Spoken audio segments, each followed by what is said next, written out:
আজকে একদল লোক আজকে ধর্মের নামে যারা গেরুয়া জামা কাপড় পরে যারা মনে করছে তারা ধর্মের অনেক বড় কাজ করছে, তারা বুঝতে পারছে না আগামী 10 বছর পর ভারতের চিত্র কি হবে।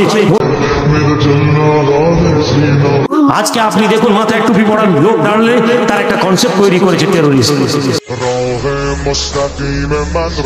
আজকে একই ফাঁদে তারা ভারতবর্ষকে ধ্বংস করছে। কিন্তু ওয়েস্টার্ন মিডিয়া, পশ্চিমা মিডিয়া আজকে দিনের পর দিন ইসলামকে আক্রমণ করেছে।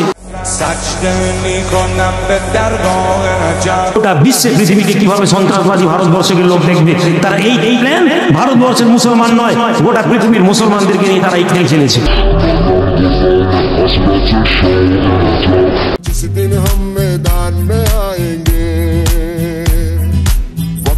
सारे फिरौनों को बातिल के सब सुल्तानों को हम अपना दरबान बनाएंगे इंशाअल्लाह इंशाअल्लाह इंशाअल्लाह इंशाअल्लाह।